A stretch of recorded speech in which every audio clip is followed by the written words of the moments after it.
mas o nosso continente, né, toda o sistema defensivo do Flamengo, toda ela é de seleção. Mesmo ontem mexida, né? Mesmo mexida, toda ela é de seleção. Então, assim, não pode tomar 2 gols. Esse nível de concentração não importa se é um jogo considerado jogo treino ou se é uma final de Libertadores. O nível de concentração dentro de campo tem que ser sempre o mesmo. Porque isso aí são coisas que, de repente, vai influenciar no futuro. E acreditem, influencia no futuro. Você toma um gol aqui, daqui a pouco você está tomando outro gol aqui.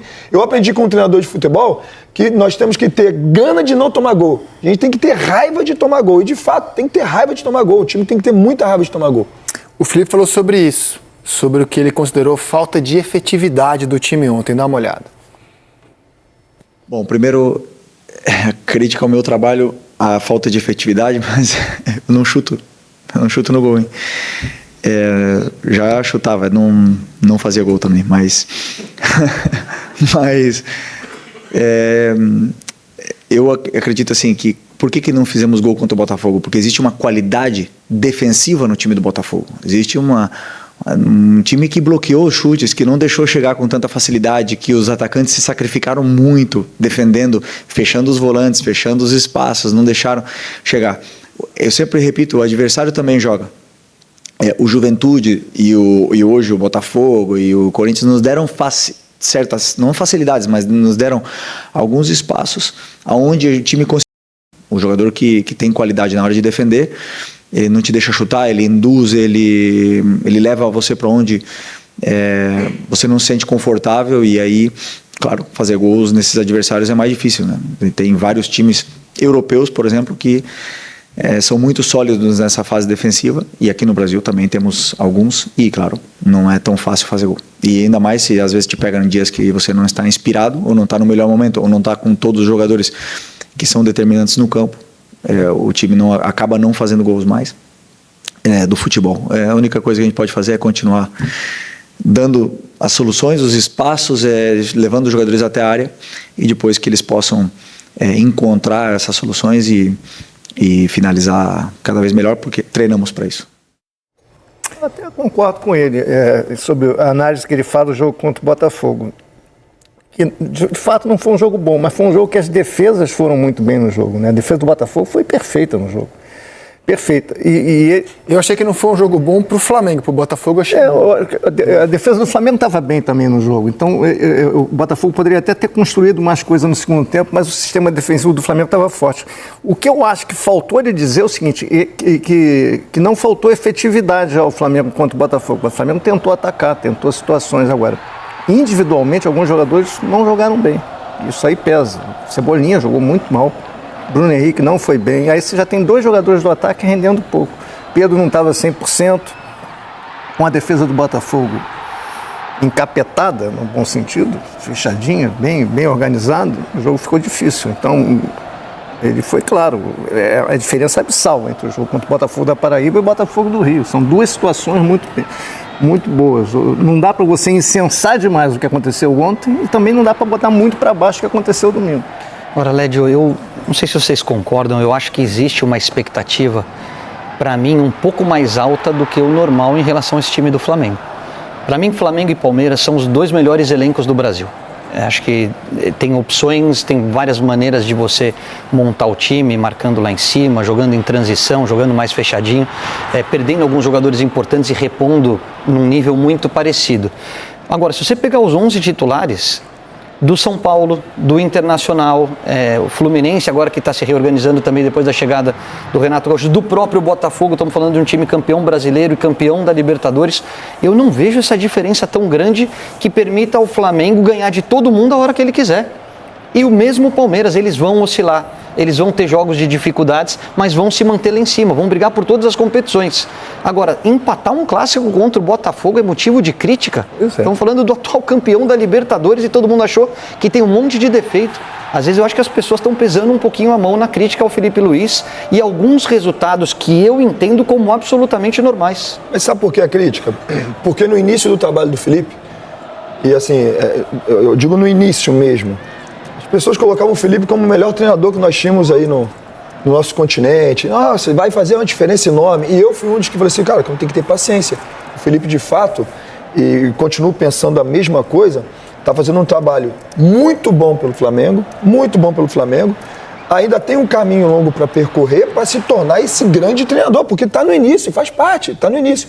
Então, no início, as pessoas deram tanta moral, mas tanto elogio, alguns elogios, a minha forma de pensar, até um pouco descabido, que agora, na hora de repente, você falar assim, ó, faz parte do processo, os caras têm que fazer o quê? É criticar para não falar que faz parte do processo, porque foram tantos elogios atrás. É como um jogador de futebol que tem 16 anos e tem a primeira oportunidade no profissional, o cara faz aquele jogo que os caras falam, meu Deus, novo Neymar, que maravilha, joga muito. Aí no outro jogo o cara vai dar uma oscilada, já não presta, tem que descer pra base. Tantos, né? Então, assim, tem que ter paciência e faz parte do processo. Continuo pensando que o Felipe está fazendo um trabalho exuberante pelo Flamengo, tem potencial para levar esse Flamengo a nível Jorge Jesus de 2019 e, assim como faz parte do processo, a oscilação do Fortaleza, que tem um treinador que já tem um bom tempo. Isso acontece em todos os lugares, faz parte. Agora, eu entendo que o Flamengo, sim, ele tem, junto com o Palmeiras, o melhor elenco e eu penso assim, o Flamengo, quando quer jogar e quando entra dentro de campo para jogar assim, é muito difícil. Quando quer ganhar, é muito difícil alguém segurar o Flamengo. A crítica que eu acho que é cabível ao Flamengo é na Libertadores. O Flamengo fez 5 jogos na Libertadores, 4 ruins. Porque aí não é o retrato de um jogo, é uma campanha que está sendo analisada com uma expectativa de chegar mais longe. 3 ruins, que ele deu em Quito, eu vou descartar. 3 ruins, jogo em Quito, que eu descarto, e um bom, que é contra a LDU aqui. E mesmo assim, acho que vai classificar em primeiro. Você acha que vai classificar em primeiro? Eu acho. Mas o jogo de Quito, eu tenho certeza. você descarta, mas se o Flamengo tivesse... Tudo bem que tem a questão da altitude. Se o Flamengo tivesse tido um pouco mais de fome, apesar da adversidade, poderia até vencer aquele jogo. O Flamengo não jogou pior que a LDU. Enfim, mas tem todas as questões da altitude, a gente não vai exigir isso, mas... Aí na Libertadores faltou efetividade. Para o Flamengo passar em primeiro, ele tem que ganhar em casa do Táchira, tranquilaço. É mínimo 4. Tranquilaço.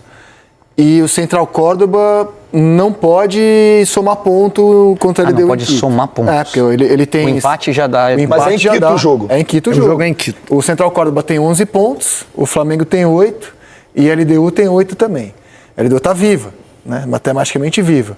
Mas o Central Córdoba somou um pontinho em Quito, ele passa em primeiro. Então aí corre um pouco mais de risco. Eu achei que o empate com a vitória do Flamengo... Não, ele chega a 12 ele passaria. E aí o Flamengo... Aí corre um pouco de risco. risco, mas ainda acredito que possa ser o primeiro. Eu continuo pensando. Eu acho... O Central Córdoba não ganha lá, vai perder o jogo lá, porque a LDU também ainda chega no último jogo com possibilidades reais de classificação. Então eles vão dar vida lá para ganhar esse jogo lá e o Flamengo vai passear.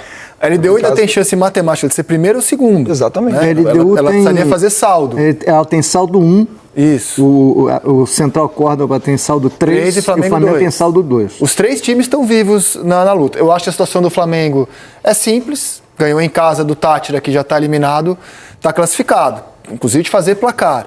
Agora, o Central Córdoba é um time enjoado, cara. Time chato. Ele empatar em Quito não é nada demais, assim. Se ele ganhar o jogo de 1-0, ele independentemente do jogo contra o Central Córdoba, ele já alcança o saldo do Central Córdoba. Aí tudo bem. Aí quem você diz? LDU? Flamengo. Ele tem saldo 2. Sim. Aí vamos ver. Não adianta, o Central Córdoba empatou lá, ele passa em primeiro. Ele vai golear. Enfim, mas pode terminar os 3 com 11. Além de terminar os 3 com 11. Aí é saldo de gols. Aí é saldo de gols. O Flamengo vai ter vantagem no saldo de gols, porque ele vai inexoravelmente... Aí eu posso virar meme, golear o Tássio. Sim, ele vai golear o Tássio. Não, o Flamengo tem chance de passar em primeiro. A ver. Golear, que eu digo assim, numa noite ruim, fazer 3-0. Agora, só imagina, né, o que a gente prospectou no dia do sorteio dos grupos, que todos os brasileiros passariam com uma relativa tranquilidade.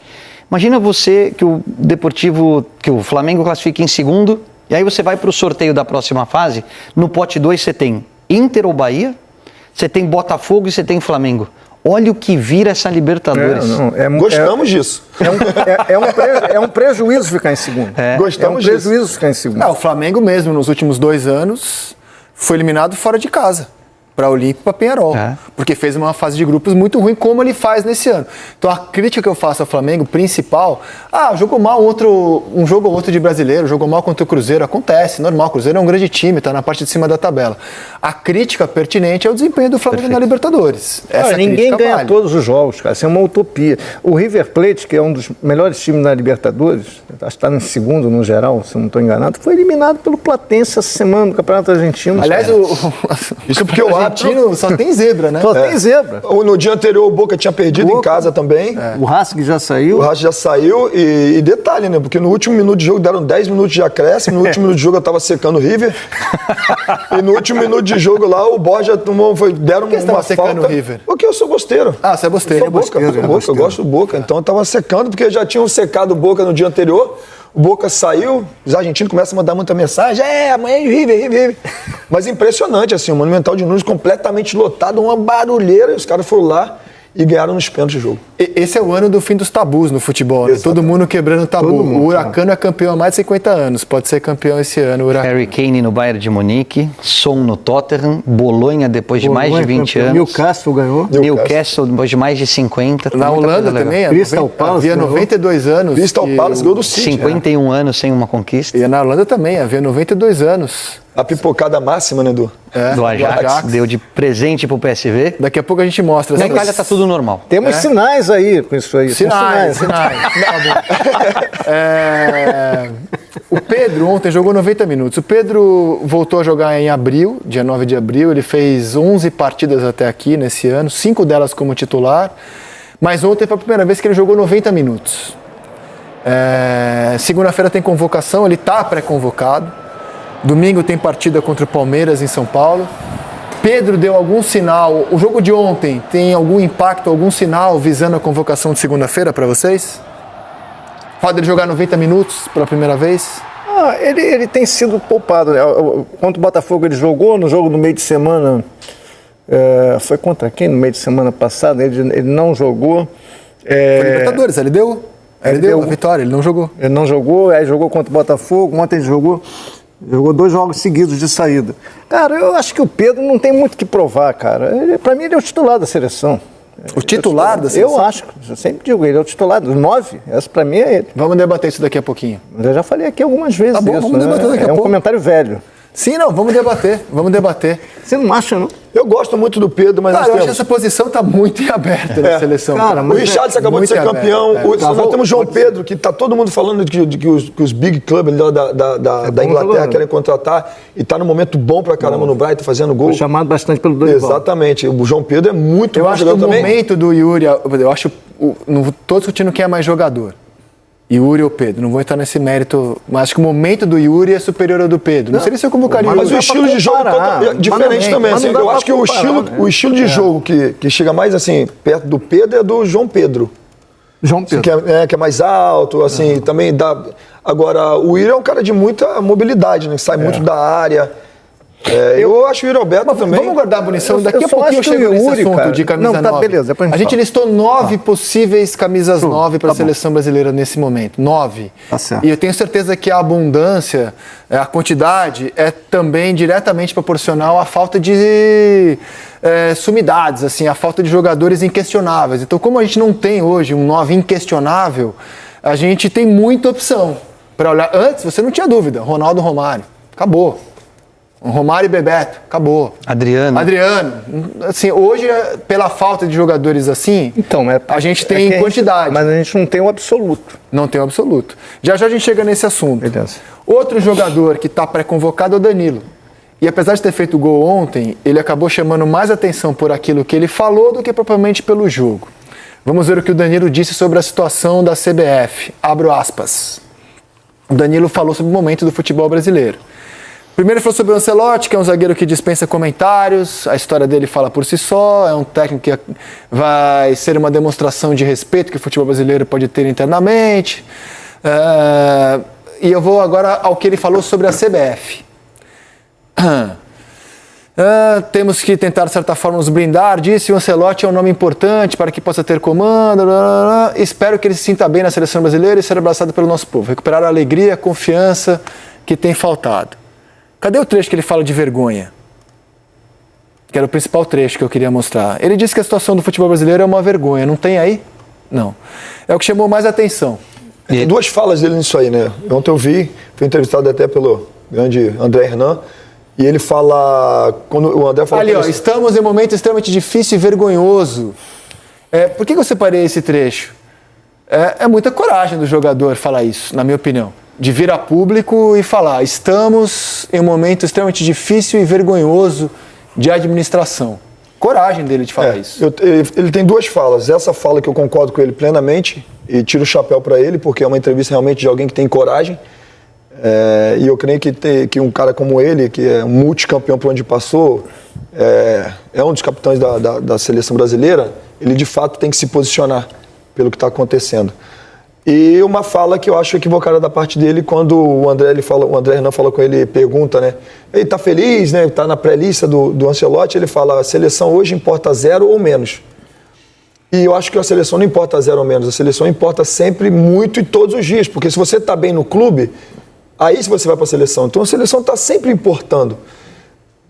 Mas eu realmente acho que para essa entrevista dele, para essa parte que foi falada agora, que realmente ele tem que se posicionar, e eu tiro o chapéu para quem se posiciona com coragem, como capitão que ele é, como cara multicampeão que ele é, de fato ele tem que se posicionar e eu gosto disso. A informação que eu tenho, já falei várias vezes aqui, é que ele vem para o Flamengo jogar na zaga, embora na seleção sempre convocado como lateral, e ele vem para jogar de zagueiro, e ele só joga de zagueiro com o Felipe, porque ele quer disputar uma posição na seleção de zagueiro. Como hoje ele é um reserva do Flamengo, ele é uma opção a Léo Pereira e Léo Ortiz, eu acho difícil ele ser convocado segunda-feira. Não vejo muita lógica em convocar um jogador que hoje é reserva aqui no Brasil. Eu acho que ele vai ser convocado. Você acha que vai ser? Eu não vejo muita lógica. Certamente é um jogador de confiança do Ancelotti, entendeu? Você tem que tentar pensar com a cabeça. Eu estou tentando pensar com a cabeça do Ancelotti. Conheço esse cara é um líder, é um cara inteligente, não é passador de pano. Lá na crise, lá nas eliminatórias, na maioria dos jogos a gente está, né, cara? As coletivas dele são contundentes, cara. Ele não passava pano pra seleção, não, cara. Ele falava, tá ruim, tem que melhorar, dava a cara a tapa. A gente olhava, põe hoje a Danilo, vai ser boa entrevista, cara. Porque ele não passava pano, cara. Não passava pano. Eu acho que o Ancelotti vai convocar ele porque ele conhece e confia. E porque faz mais de uma função. E faz mais de uma função, é líder, é um jogador que ele vai poder trocar muito. Você não acha contraditório convocar um jogador que hoje é banco do Flamengo? Nesse caso, não. Ele é banco por no momento, porque é um jogador que poderia ser titular tranquilamente. Ele não é banco eu não convocaria o Danilo. Quem seria o seu... Hoje, quem seriam os seus jogadores? Para a zaga? Cara, muda muito, porque o Gabriel Magalhães era absoluto com o Dorival, por exemplo. Como o Militão vai ser com o Ancelotti, mas os dois estão machucados. Os dois estão machucados. Eu acho que ele vai manter o Gabriel Magalhães, como o Danilo joga de central. Talvez ele comece com o Gabriel Magalhães e Marquinhos. Ele mantém a base do Dorival, mas eu acho que o Danilo pode ser titular com ele. O Gabriel já voltou? Não, o Gabriel está machucado. O Negro, então, ontem goleou na Copa do Brasil, está classificado, rodou elenco, tem promessa de reforços. É tudo do jeito que a nação gosta, Jufo. É isso, depois de um 4-2, classificação para as oitavas de final da Copa do Brasil, o Flamengo agora vive um clima de preparação para essa semana difícil, com um jogo contra o Palmeiras no final de semana e também a decisão contra o Deportivo Táchira pela Libertadores na semana que vem. Tudo isso já pensando também na Copa do Mundo de Clubes no Mundial, que vai ser no mês que vem aí, faltando um pouco menos, na verdade, de um mês para a estreia do Flamengo na competição contra o Esperance.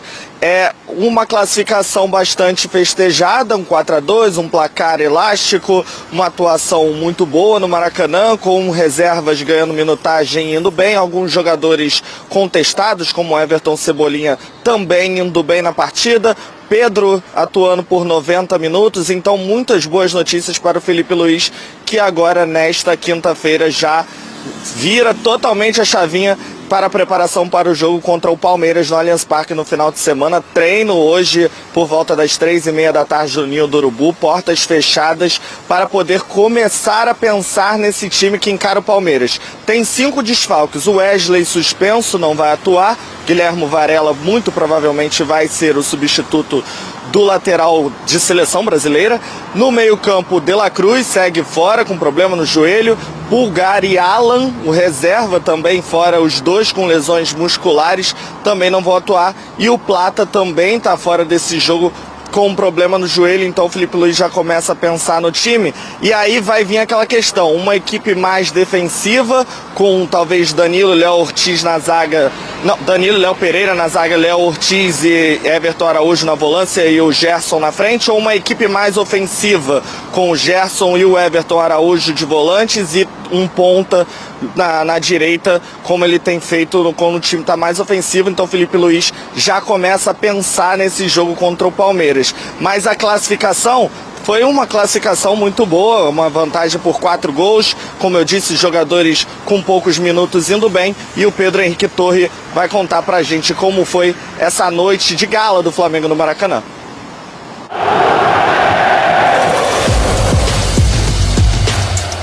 Observar diz o dicionário ser o ato de fixar os olhos em algo ou alguém. Estudar.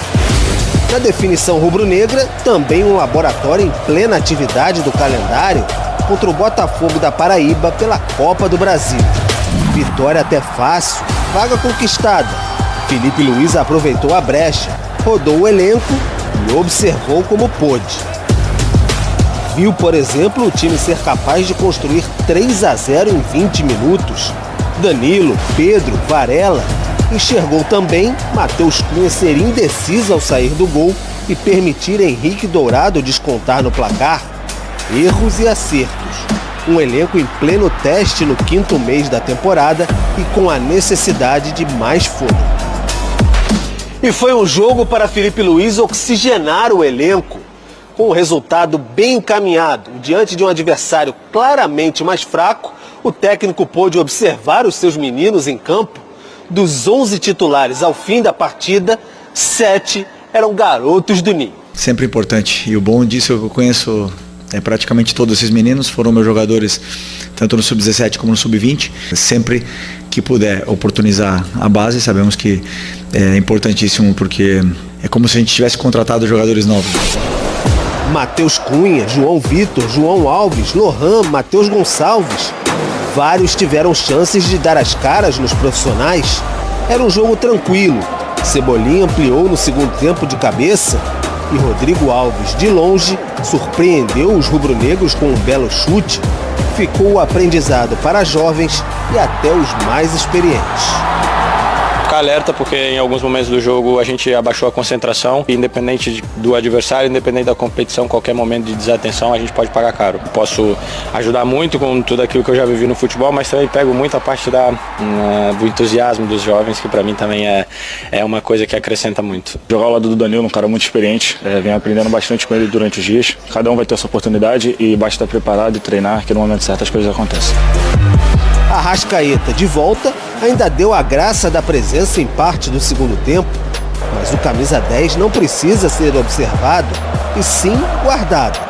Classificado para as oitavas da Copa do Brasil, o Flamengo domingo encara o Palmeiras pelo Brasileiro fora de casa, por isso aproveita qualquer brecha que apareça.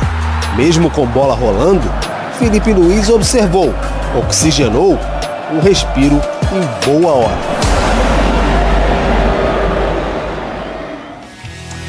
Vamos então com os números do Pedro, não o Henrique Torre, que mais uma vez não apareceu aqui ao vivo no nosso programa, estou apenas pontuando isso, mas o Pedro, o atacante do Flamengo, com 11 jogos, 44 minutos, desde o retorno dele da lesão, com 5 gols e 2 assistências. 12:09. Falei pra ele, ele precisa desse ócio criativo dele. O cara passa a madrugada inteira escrevendo esse texto. Lindo. Você ainda cobra o cara meio-dia? Deixa o cara. Tá aqui, meio-dia. Meio-dia não é hora de estar dormindo mais, não. Acordou já, né? Pô, mas foi lá, acompanhou o jogo, teve o pós-jogo. Dormir ou estar no Sport Center com seus queridos amigos?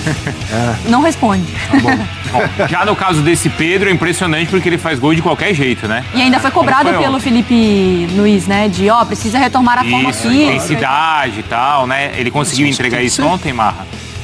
Sim. Não, e sim, calma. Sim, por causa dos gols. Não, nem só. Não, mas vai lá, fala você primeiro. Sim, por causa dos gols, por causa do. Mas não porque não é esse o padrão. Isso. E não é uma característica dele, é isso? O padrão não é jogar contra o Botafogo. Ah, entendi. Então... Essa é uma questão. Uhum. Se você volta pro fim de semana e até um pouco mais, desde a volta da recuperação dele, Por que toda a discussão de ele perder espaço? Porque o Bruno Henrique oferece. Sim. E aí, assim, é uma competição que teoricamente não deveria existir, mas que... Por quê? Porque todos... Eu vou explicar isso. Porque todos são funcionários do clube, porque todos estão ali querendo jogar, tal. Então, teoricamente, não poderia existir. Mas que talvez o Felipe tenha que estimular para tirar mais do Pedro. Porque se... Vamos lá, se a gente voltar ainda mais no tempo, era o Gabigol que era o jogador convocado para a seleção e era o Pedro que jogava mais naquela função. Aí o tempo mostrou que um foi furando a fila do outro. Eu não estou falando que o Bruno Henrique vai furar a fila do Pedro, mas o Pedro tem que tomar cuidado para não acontecer com ele o que aconteceu com o Gabigol. E com situações diferentes. O Pedro ficou contundido, tal. Mas como situação de jogo, o Bruno morde muito mais. Então, e é difícil imaginar os dois mais a Arrascaeta. É esse o equilíbrio que para vários jogos dá para fazer. Tá. Até porque tem 500 pontas lá que estão sempre no banco mesmo.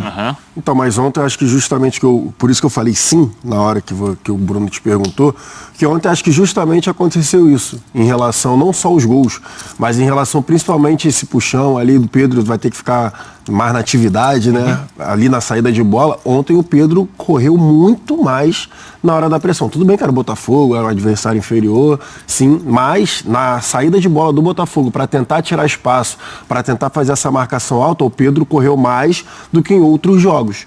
Jogos que ele não estava conseguindo fazer essa movimentação.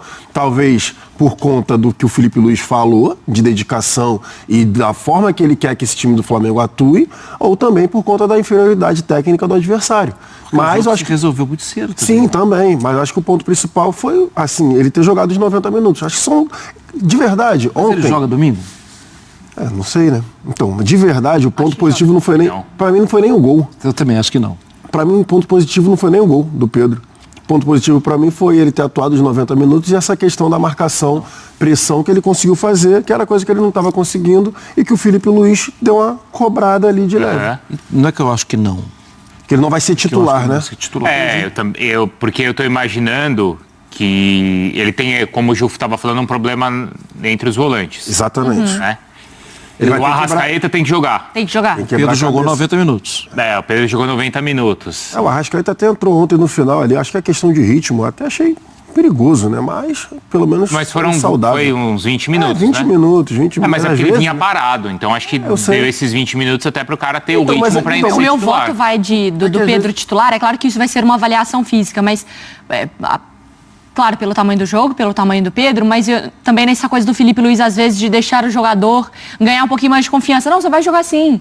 Michael, vou te deixar como titular pro próximo jogo para você ter sua oportunidade, mesmo quando talvez eu pudesse colocar um outro jogador. E acho que o Pedro, ele pode começar como titular para falar assim, eu tô te dando... Você fez os seus gols, eu te dei aquela cobrada, você fez os seus gols, vou te dar esse...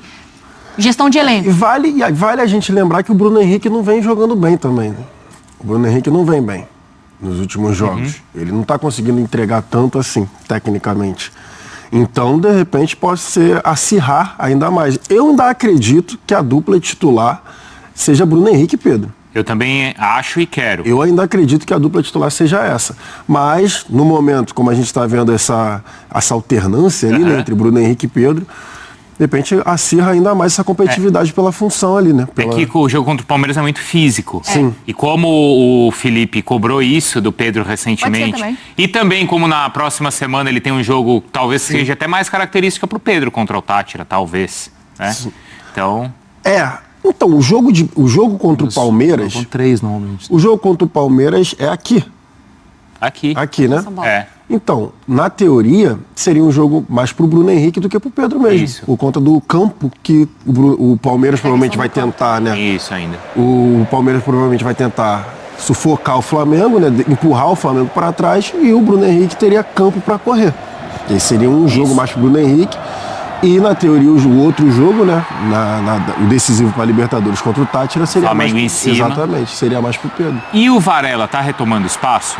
Fez um bom jogo também, o Varela. É porque são características diferentes, né? Do Varela com o Wesley. O Wesley é aquele cara mais agudo por fora. O Varela faz muito bem por dentro mesmo, né? Ele faz ali o que até recentemente o Mateuzinho estava até fazendo no Corinthians, de atuar um pouco mais por dentro para liberar o corredor para o Carrijo. Eu acho que o Varela vem atuando bem, não só... É porque o que se cobrava muito do Varela era isso daí, a presença na área. Presença no campo ofensivo. O Varela era muito bom defensivamente, estava conseguindo entregar defensivamente, mas quando precisava substituir o Wesley, por exemplo, na questão ofensiva, que já tinha um ajuste com o Gerson, que era natural, o Gerson dominava a bola, o Wesley já passava nem o furacão pelo lado direito, quando jogava o Varela sentia essa falta. Então eu acho que quando o Felipe Luiz está precisando usar o Varela, ele está conseguindo mexer nessa estrutura. Ele geralmente coloca um cara mais rápido pelo lado direito para o Varela ficar um pouco mais por dentro e esse cara atuar mais pela faixa de fora do campo. E Marri, me chamou a atenção, já a gente aciona o Jufo também, é só pela palavra do Felipe Luiz, enquanto a gente termina de ver os melhores momentos, quando ele é questionado ali sobre a assertividade, que vem sendo questionado, e ele fala, não sou eu que chuto pro gol. Não sou eu que tenho que fazer os gols nesse sentido. O time cria, mas chega no meu limite. É por aí também essa questão da assertividade do Flamengo? Porque tem jogo que a gente fala sobre não fazer os gols, não converter. Às vezes de volume de jogo, às vezes de jogos bons, com muitos gols como esse. Cada dia parece que a gente tem uma análise, um diagnóstico do Flamengo. Mas assim... Mas pra mim nunca foi negativo. Exato. Pra mim essa é uma questão que aí, de vez em quando vai perder jogos. Como perdeu recentemente para o Cruzeiro e ficou difícil explicar. Porque o time produziu ofensivamente. Aí não é nem errar gol. O time produziu ofensivamente muito pouco. E ali é um ponto negativo. Além da derrota E aí, mas a gente, eu não posso reivindicar nada desse jogo? Não, você não tem nada para pedir. Não vai diminuir os juros, não tem nada assim. Você perdeu o jogo porque tinha que perder. E olha que foi perder só lá na reta final. Agora, isso não é uma realidade do dia a dia. Porque na maioria das vezes o Flamengo cria e também o Flamengo faz, né? Eu acho que tem um ponto que é o ponto da Libertadores. Que, ok, agora precisa só de 1-0 contra o Tátira, mas não era pra gente estar falando isso do Flamengo. Não. Pelo poder econômico, pela qualidade dos jogadores, pela qualidade do Felipe, que é um técnico muito novo, não era para o Flamengo ter entrado na pendura desse último jogo, da necessidade. Gente, eu acho que o Flamengo vai ganhar o jogo, mas a gente já viu futebol 500 vezes, a gente sabe que de vez em quando acontecem umas coisas meio malucas. As coisas meio malucas, para mim, não entram no nível do Tátira. Normalmente é num nível superior, no Central Córdoba, uma coisa assim, tá?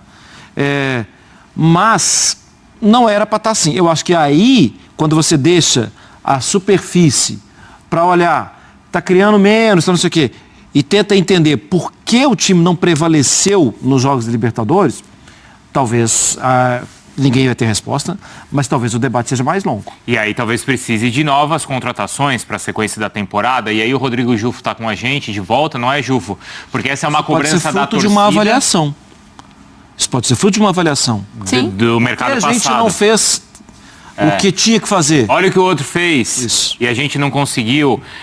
Já é uma cobrança essa? E qual é a avaliação, Jufo? É uma avaliação dentro do Flamengo que com certeza vão ter que ter reforços, principalmente para o Mundial, né? A gente vem nessa primeira janela específica para os times que vão atuar nessa competição do dia 1º ao dia 10 de junho, aí 10 dias para poder fechar contratações para chegar aos Estados Unidos com novos reforços inscritos para essa competição que a FIFA trata com muito carinho, muita grandeza para essa temporada, uma primeira edição. E o Flamengo também quer ir muito bem nessa competição para poder internacionalizar a marca, como podemos dizer aquela famosa frase. Mas o José Boto trata ainda com muita cautela as negociações. Ele já disse que, diferente da perspectiva da diretoria passada, essa diretoria vai se basear mais em números e estilo de jogo e menos em nome e currículo. O jogador que tiver mais encaixe dentro da filosofia do Felipe Luiz e do que o Flamengo entende que é o esquema do time, vai ser o jogador que vai ser contratado. É lógico que alguns nomes grandes como o Jorginho, por exemplo, que já está apalavrado com o Flamengo, se encaixam nessa filosofia e podem ser contratados. Também jogadores com nomes que se encaixam podem entrar nesse negócio. Mas vamos ouvir, antes de falar mais ou menos o que o Flamengo pesquisa no mercado, vamos ouvir o que o José Botto falou depois da partida contra o Botafogo sobre essa janela especial do rubro-negro para o Mundial de Clubes.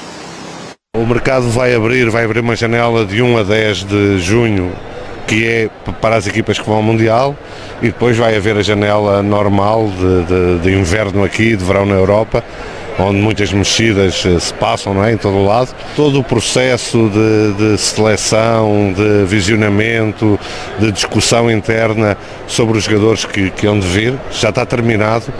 E nós temos os alvos bem identificados e já entramos em fase de negociação com eles, e para que venham o mais rápido possível para juntarem a nós e para fazerem o elenco ainda mais forte do que aquilo que ele já é. Não, nós sabemos exatamente o que queremos, já estamos em negociações com esses jogadores que queremos, e qualquer nome ventilado pode prejudicar essas negociações.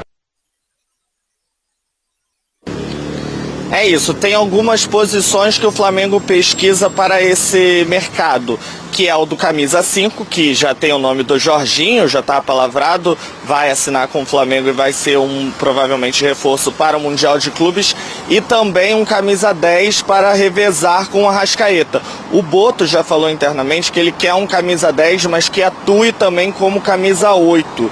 Então ele quer uma espécie de jogador mais polivalente, que seja um meia 10, mas que quando precisar, quando o Arrascaeta jogar, ele também possa atuar como um 8 ao lado do Pulgar, talvez, ou ao lado do próprio Jorginho. Então são duas posições que o Flamengo vai para esse Mundial, vai negociar para esse Mundial. Agora tem mais duas posições que só se houver uma saída, que é o caso do Wesley, que muito provavelmente não vai sair para o Mundial de Clubes, até porque o Flamengo quer que ele atue nessa competição para se valorizar ainda mais e depois sair na janela de verão europeu, inverno aqui, a segunda janela maior.